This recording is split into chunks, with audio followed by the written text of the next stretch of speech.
noite, meus irmãos. Sou grato ao Senhor por poder estar aqui nesta noite com os irmãos, compartilhando da palavra de Deus. Há exatamente uma semana atrás, eu estava na minha casa, estava doente. Eu, toda a minha família, nós fomos acometidos pela Covid. E foi justamente na quarta-feira, nesse mesmo horário.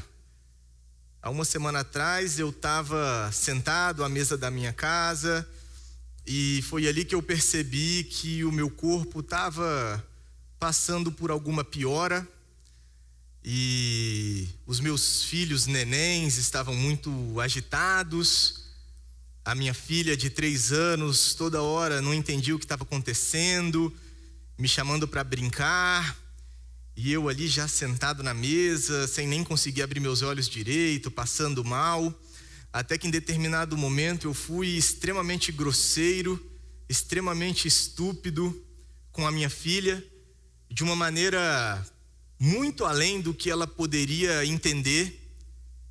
E quando eu gritei com ela daquela forma, ela abriu o olho, se assustou, começou a chorar. A minha esposa, tentando ali equilibrar a situação de alguma forma, pegou a minha filha no braço e tentando consolar a minha filha, mas ela viu que eu também tinha sido muito grosseiro, eu tinha passado da conta, minha filha chorando, minha esposa penalizada com a minha filha, também se comoveu, também chorou. E ali eu percebi que eu havia pecado contra a minha filha. E eu sei que nesses momentos nós testemunhamos também da graça de Deus, do Evangelho do Senhor Jesus para os nossos filhos, quando nós demonstramos para eles que nós somos pecadores também, e que nós também precisamos nos arrepender. Eu sei disso, e de fato eu testemunhei disso para minha filha. Mas, meu irmão, se você é pai, você sabe o peso que nós carregamos para sermos coerentes. Você sabe a responsabilidade, o peso que está sobre nós, porque nós tentamos ensinar coisas boas para os nossos filhos com os nossos lábios, e nós nos esforçamos para isso. Nós queremos ensinar os valores da palavra de Deus para os nossos filhos. Mas nós sabemos, e esse peso está sobre nós, nós sabemos que se esses valores, se esses ensinamentos não forem vistos no nosso testemunho, no nosso caráter, de nada vai adiantar as nossas palavras. E esse peso está sobre nós. Nós sabemos que se com a nossa conduta, se com o nosso caráter, nós não demonstramos os valores que nós falamos com os nossos lábios, nós fatalmente perderemos a nossa autoridade, perderemos os corações dos nossos filhos, de nada adiantará os nossos ensinos. A verdade, meus irmãos, é que independentemente da nossa posição, se somos pais, se somos filhos, se somos patrões, se somos empregados, da nossa posição, da nossa função, não importa. A Bíblia diz que coerência é coisa de cristão. A Bíblia nos exorta a sermos coerentes. É necessário que haja um equilíbrio, é necessário que haja uma correspondência entre aquilo que nós professamos com os nossos lábios e aquilo que nós manifestamos com a nossa conduta, com o nosso caráter. E isso se torna ainda mais crucial, isso se torna ainda mais importante nos momentos de dificuldade. Isso se torna ainda mais relevante nos momentos de prova, como foi o que eu estava passando na semana passada na minha casa.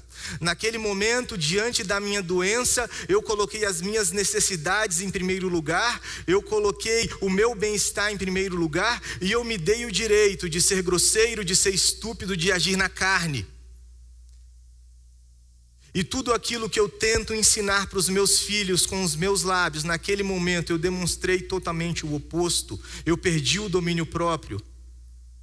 Eu perdi a sabedoria, eu perdi a sensatez. O texto que nós vamos ler na palavra de Deus nesta noite, que está em 1 Pedro, no capítulo 1, a partir do versículo 17, Pedro está exortando a igreja à coerência. Mas nós precisamos estar atentos, que se trata de uma carta muito difícil. Trata-se de um momento em que o caldo está entornando. O imperador romano Nero, aquele imperador terrível, está no poder. A perseguição vai se tornar cada vez mais severa. O próprio apóstolo Pedro veio a morrer nas mãos do imperador Nero. A coisa está ficando cada vez mais complicada, e é neste momento de dura provação, neste momento de extrema dificuldade, que o apóstolo Pedro está exortando a igreja a permanecer coerente com o seu testemunho cristão. A verdade é que se nós fraquejamos na nossa coerência, nós estamos distantes do evangelho. As situações exteriores, elas vão nos provar, elas vão nos tentar, mas se o evangelho reina em nossos corações, o poder do evangelho sempre será maior para que nós mantenhamos a nossa coerência, a coerência com o nome do Senhor Jesus que nós professamos. O apóstolo Pedro está exortando a igreja a ser coerente. Em 1 Pedro, no capítulo 1, antes de nós lermos, eu queria fazer algumas observações. Preste atenção no seu texto, por favor, porque o que o apóstolo Pedro está fazendo nesses versículos, do versículo 17 até o versículo 25, são duas construções lógicas, são duas argumentações lógicas, e as duas são em favor da coerência do cristão com a verdade do evangelho. Ele começa em primeiro lugar com um chamado à reflexão. Ele vem com uma premissa, e uma premissa extremamente lógica, a chamada lógica dedutiva. Você lança uma premissa, e se essa premissa é verdadeira, a sua conclusão será verdadeira, não tem como fugir dela. E aí ele lança essa premissa aqui no versículo 17. Ele diz: uma vez que vocês chamam Pai aquele que julga com imparcialidade. Pedro está falando originalmente aqui numa condicional. Ele está falando: olha, se vocês chamam de Pai aquele que é o juiz imparcial. Mas Pedro, ele não está colocando em dúvida. Pedro está fazendo uma construção justamente para demonstrar que ele está chamando a igreja à reflexão. Na língua original fica claro, é como se Pedro está dizendo: olha, vocês chamam Deus, o justo juiz, de Pai, e ele espera que a igreja responda: sim, Pedro, nós chamamos, Deus é o nosso Pai. Essa é a premissa. Pedro está chamando: pensem bem, reflitam sobre isso. E a partir dessa premissa, ele traz uma conclusão na ordem, na forma de um imperativo, de uma ordem. Se vocês chamam ele de Pai, portem-se com temor. Uma premissa seguida de uma ordem. Pedro faz a mesma construção. No grego isso fica claro no versículo 22, quando ele diz: agora que vocês purificaram a sua vida pela obediência à verdade. Literalmente Pedro está falando: olha, se vocês já purificaram a sua vida pela obediência à verdade. E ele espera que a igreja pense sobre isso, e a igreja responda: sim, Pedro, nós obedecemos o evangelho, nós já purificamos o nosso coração pela palavra, isso é verdade. E esse é o argumento lógico, essa é a dedução de Pedro. Se essa premissa é verdadeira, a conclusão, na forma de um imperativo, de uma ordem, precisa ser verdadeira. Então, se isso é verdade, versículo 22, se vocês purificaram a sua vida, a sua alma, então a ordem é: amem uns aos outros. Então Pedro está fazendo essas duas argumentações lógicas em favor da coerência. Vocês dizem isso? Sejam coerentes. Vocês afirmam isso? Vocês experimentaram isso? Então vivam de acordo com o que vocês afirmam. E aí Pedro vai argumentar com um exagero, com um superlativo. justamente para deixar claro como é incoerente fugir dessa ordem. Ele vai fazer um exagero, ele vai mostrar como o poder do evangelho é muito maior do que qualquer poder humano. Então, a partir do versículo 18, ele vai falar do poder do sangue de Jesus, que é muito mais valioso do que prata e ouro. Então, se o sangue de Jesus foi derramado por vocês, e ele é superlativo, ele é grandioso, ele é muito mais valioso do que qualquer riqueza humana, ele vai concluir, vai fazer uma conclusão baseada no sangue de Cristo, que encoraja a igreja a permanecer coerente. É por meio dele que vocês creem em Deus e que a fé e a esperança de vocês estão em Deus. Ele faz esse superlativo também a partir do versículo 23. Ele fala da permanência da palavra, a palavra que permanece para sempre, ao contrário da vanglória humana, que é finita. E ele diz: se é essa palavra que chegou a vocês, justamente para encorajar, a nossa coerência está no poder do evangelho, no poder do sangue de Cristo, no poder da palavra de Cristo. Se foi esse sangue, se foi essa palavra, vocês têm capacidade para manter uma vida digna, uma vida coerente do evangelho. Então acompanha, por favor, vamos ler agora 1 Pedro 1, do versículo 17 até o versículo 25. Uma vez que vocês chamam Pai aquele que julga imparcialmente as obras de cada um, portem-se com temor durante a jornada terrena de vocês. Pois vocês sabem que não foi por meio de coisas perecíveis, como prata ou ouro, que vocês foram redimidos de sua maneira vazia de viver, transmitida por seus antepassados, mas foi pelo precioso sangue de Cristo, como de um cordeiro sem mancha e sem defeito, conhecido antes da criação do mundo, revelado nesses últimos tempos em favor de vocês. Por meio dele, vocês creem em Deus, que o ressuscitou dentre os mortos e o glorificou, de modo que a fé e a esperança de vocês estão em Deus. Agora que vocês purificaram a sua vida pela obediência à verdade, visando ao amor fraternal e sincero, amem sinceramente uns aos outros e de todo o coração. Vocês foram regenerados, não de uma semente perecível, mas imperecível, por meio da palavra de Deus, viva e permanente. Pois toda a humanidade é como a relva, e toda a sua glória como a flor da relva. A relva murcha e cai a sua flor, mas a palavra do Senhor permanece para sempre. Essa é a palavra que lhes foi anunciada. Nesses dois argumentos, Pedro exorta a igreja, a palavra de Deus nos exorta a vivermos neste mundo, um mundo de provas, um mundo que vai constantemente nos desafiar, mas é no calor deste mundo, nos desafios deste mundo, que nós precisamos batalhar para sermos coerentes com a fé que nós professamos. E o que eu vejo nesse texto é que a coerência do cristão, ela precisa ser exercida no seu comportamento, na sua conduta e também no seu amor. Em primeiro lugar, Pedro nos ensina a respeito do nosso comportamento, e comportamento tem a ver com dignidade. O peso da exortação de Pedro aqui está que nós precisamos ter um comportamento, porque o sangue que foi derramado sobre nós é muito digno. O sangue que nos lavou, ele é muito valioso. Se nós não temos um comportamento coerente com a fé que nós professamos, nós não estamos percebendo, não estamos discernindo e não estamos valorizando a dignidade do sangue de Cristo.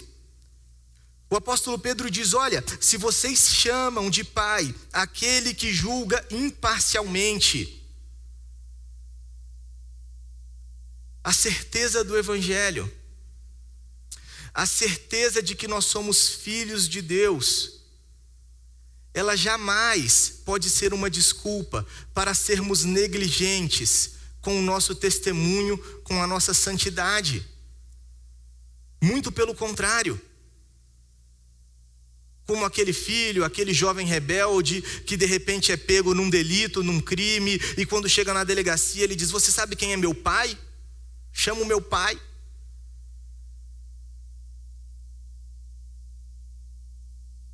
O que Pedro está falando é justamente porque ele é seu pai.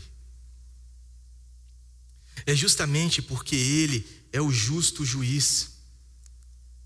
Ele é aquele que não julga com parcialidade. Se você sabe que ele é o seu pai, então tenha um comportamento com temor, tema a ele.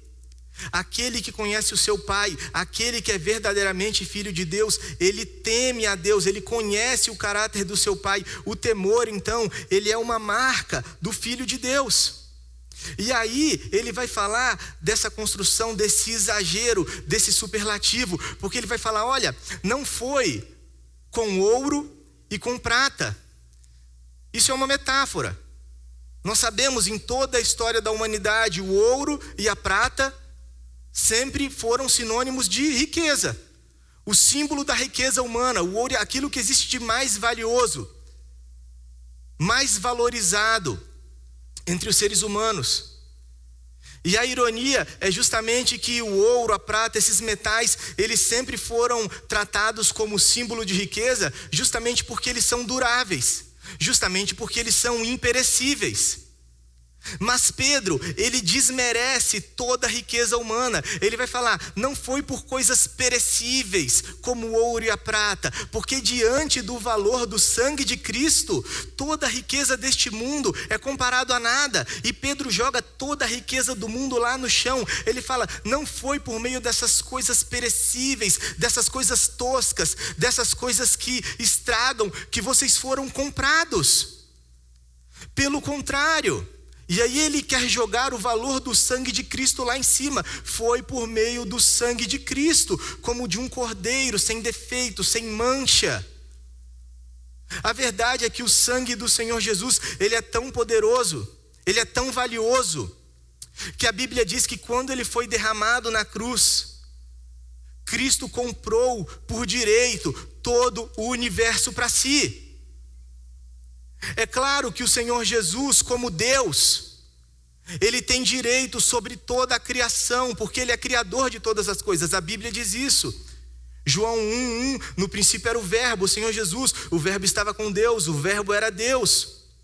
Todas as coisas foram feitas por meio dele, e sem ele nada do que foi feito teria sido feito. Então, de fato, Jesus como Deus, ele tem direito, ele é dono sobre toda a criação. Mas é verdade também que a Bíblia diz que este Deus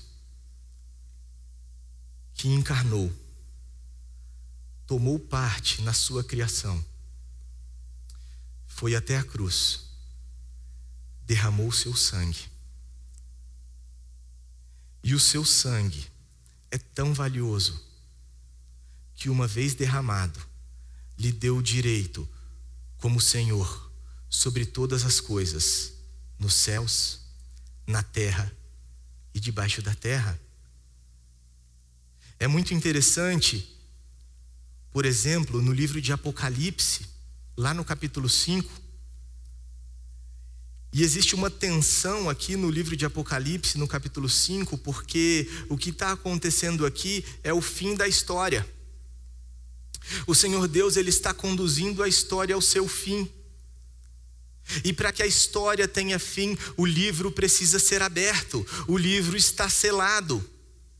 E existe uma grande tensão cósmica, porque não existe ninguém que seja digno de abrir esse livro. Quem é digno? Quem é capaz de colocar fim na história? E aí João narra, Apocalipse 5, a partir do versículo 1. Então, eu vi na mão daquele que está sentado no trono um livro em forma de rolo, escrito de ambos os lados e selado com 7 selos. Vi um anjo poderoso proclamando em alta voz: quem é digno de romper os selos e de abrir o livro? mas não havia ninguém, nem no céu, nem na terra, nem debaixo da terra, que pudesse abrir o livro ou sequer olhar para o livro. E eu chorava muito, porque não se encontrou ninguém que fosse digno de abrir o livro e de olhar para ele. Então um dos anciãos me disse: não chore, eis que o leão da tribo de Judá, a raiz de Davi, ele venceu para abrir o livro e os seus 7 selos. E o versículo 9 fala do cântico dos seres viventes, que diz: tu és digno de receber o livro e de abrir o seu selo, pois foste morto, e com teu sangue compraste para Deus gente de toda tribo, língua, povo e nação. Tu os constituíste reino e sacerdotes para o nosso Deus, e eles reinarão sobre a terra. É isso que Pedro está querendo trazer à mente da igreja. Reconheçam o valor, a dignidade do sangue que foi aspergido sobre vocês. Vocês não são de vocês mesmos. Eu, por mim mesmo, eu não valho nada. Não tem valor nenhum. Mas o preço que foi colocado sobre mim é muito valioso. Eu fui muito valorizado por este sangue. O que Pedro está falando é que nós devemos nos portar com temor, nós devemos levar a sério a nossa conduta, o nosso comportamento neste mundo, porque nós fomos comprados, nós fomos desarraigados deste mundo, de maneira que a nossa fé, a nossa esperança já não está mais nas coisas deste mundo. Nós não agimos mais conforme os esquemas deste mundo. A nossa fé, a nossa esperança estão em Deus, por meio do Senhor Jesus Cristo, que derramou o seu sangue sobre nós. E se foi esse sangue que foi derramado, vocês são dignos. Não joguem fora o seu valor, a sua dignidade. Tempo atrás eu estava olhando o Instagram. Eu não olho muito o Instagram, eu não tenho muito acesso a redes sociais, mas de vez em quando dou uma olhada lá. Eu estava vendo ali nos stories e uma pessoa que já caminhou junto conosco, já foi membro da nossa igreja, e ela estava fazendo uma enquete no Instagram. Sabe essas enquetes que a pessoa coloca ali? E ela falou: vamos lá, vota. Quantos por cento acham que eu sou gado? Quantos por cento acham que eu sou açougueiro? E aí eu não entendi. E eu fui procurar no Google o que é gado, o que é açougueiro. E aí eu entendi. No sertanejo tem essa questão. O gado, o que é o gado? O gado é aquela pessoa que só é usada.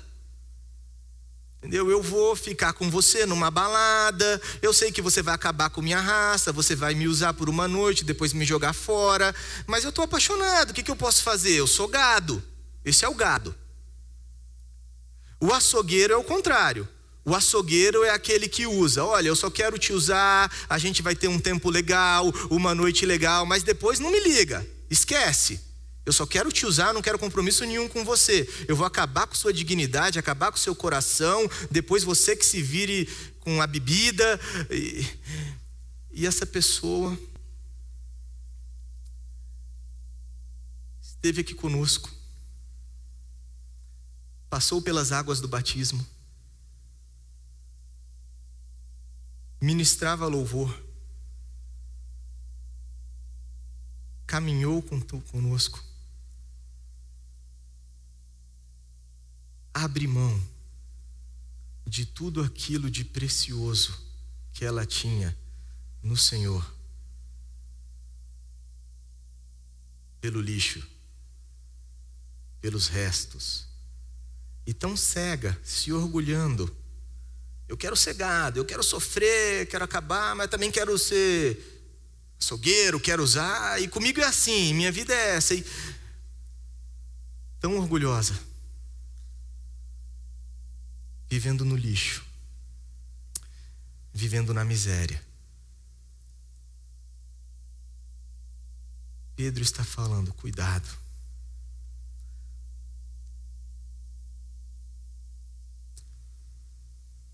Vocês estão neste mundo,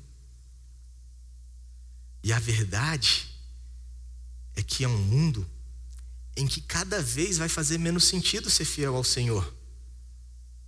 Cada vez vocês vão pagar mais por ser fiéis ao Senhor. Cada vez o cerco da perseguição está chegando mais junto. Cada vez mais neste mundo você vai buscar ser fiel ao Senhor no seu ambiente de trabalho, e você não vai ser valorizado. E muitas vezes você não vai ser reconhecido. E muitas vezes você vai ser traído. E muitas vezes as pessoas não estarão nem aí para os seus interesses. E este mundo vai ser um mundo de desilusão.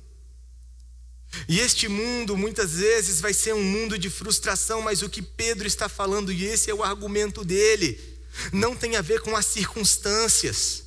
A coerência, vocês precisam ser coerentes com a confissão de vocês. Se vocês afirmam, vocês confessam que Deus é o seu Pai, vocês têm que se portar com temor, não por causa das situações vantajosas, mas entenda a obra que aconteceu na vida de vocês. Um sangue precioso foi derramado sobre vocês. Vocês agora são dignos, vocês agora são valiosos, não por si mesmos, mas porque esse sangue é muito precioso. Esse sangue comprou.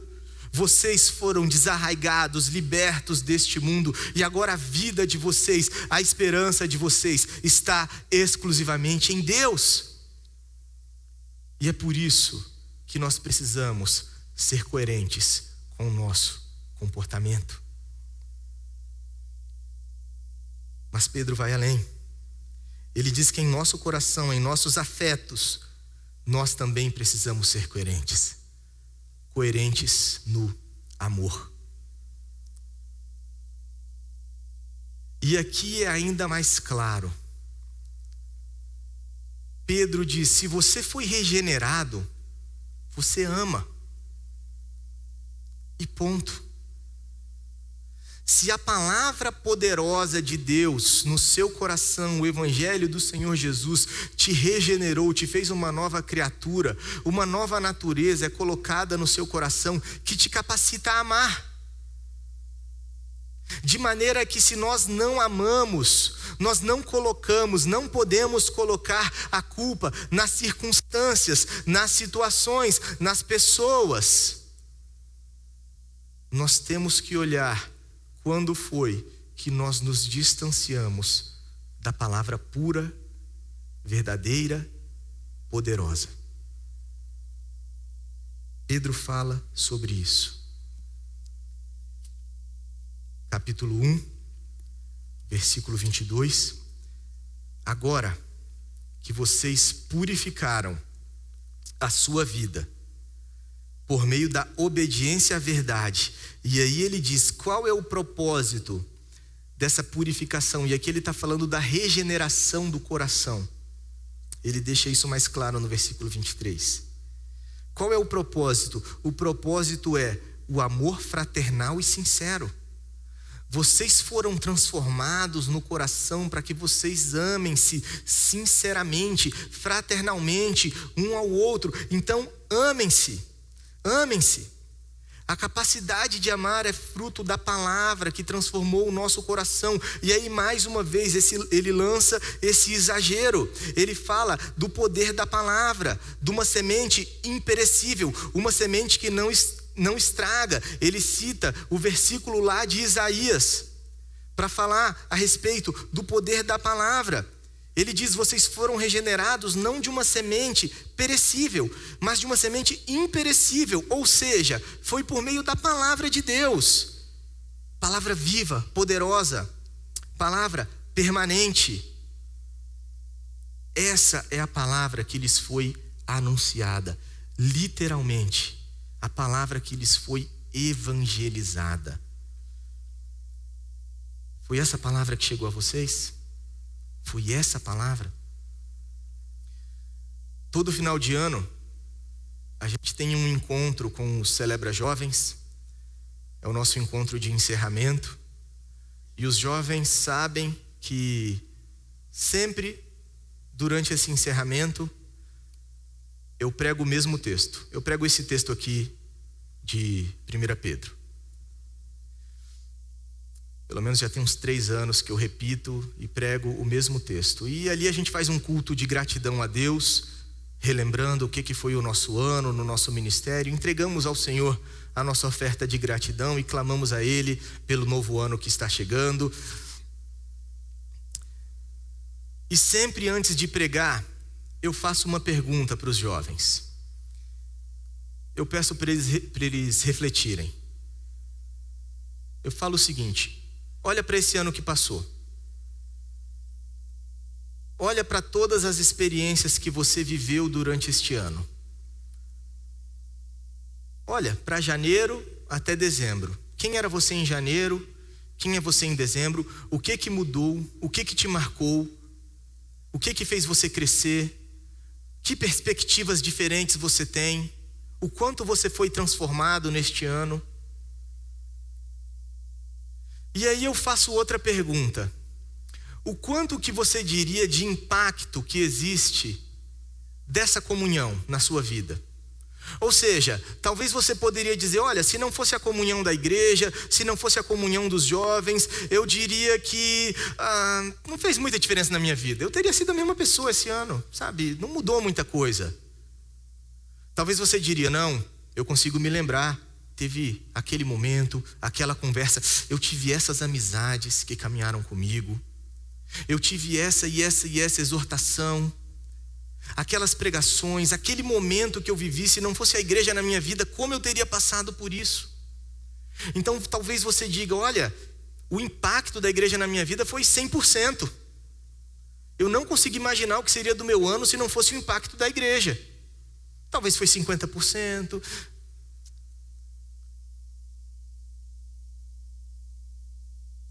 E eu digo, a proporção do impacto da igreja na sua vida é a mesma. É diretamente proporcional do quanto que a palavra de Deus frutificou na sua vida. É isso que Pedro está dizendo. Esse foi o propósito da regeneração da palavra no seu coração. Se você diz, olha, a comunhão teve pouco impacto na minha vida, eu digo com você com certeza, digo para você, a palavra de Deus teve pouco impacto na sua vida. A palavra de Deus frutificou pouco na sua vida. Ao mesmo tempo, se você diz, eu não consigo dimensionar, o impacto foi enorme. O tanto que eu caminhei com a igreja, o tanto que eu cresci no amor sincero e fraterno, a gente cresceu junto no Senhor, eu posso afirmar com certeza, a palavra frutificou muito na sua vida durante este ano, porque este foi o propósito da regeneração da palavra pura e verdadeira. Meus irmãos, amar é desafiador. E perceba que Pedro, ele está olhando para dentro da comunhão da igreja. Ele está falando de amor fraterno. Ele está falando de amor entre irmãos. Ele está falando do amor na igreja. E ele diz, para isso vocês foram regenerados, visando manifestar o caráter do Senhor Jesus, na família do Senhor Jesus, na igreja do Senhor Jesus. É desafiador? É.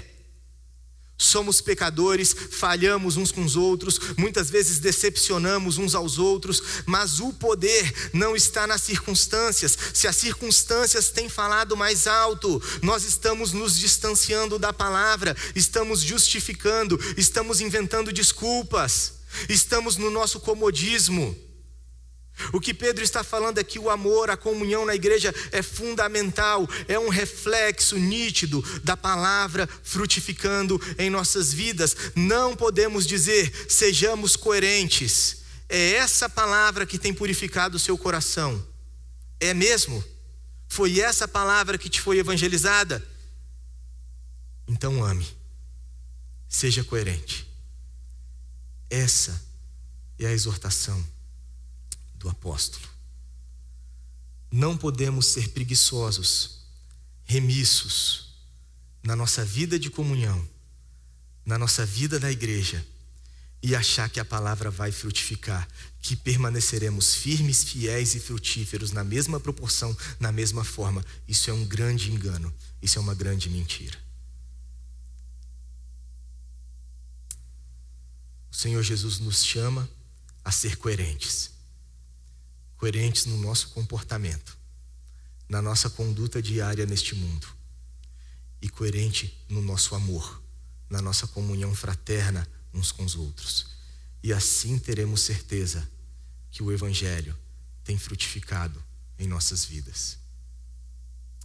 A coerência do cristão provém do poder do Evangelho. Não das circunstâncias. As circunstâncias são desafiadoras e serão cada vez mais desafiadoras. Mas se é o poder do Evangelho que habita em nós, se foi o sangue de Cristo que verdadeiramente nos lavou, se é essa palavra que nos purificou e tem nos santificado, nós permaneceremos firmes, fiéis e coerentes. E caminharemos neste mundo em vitória. Vamos orar?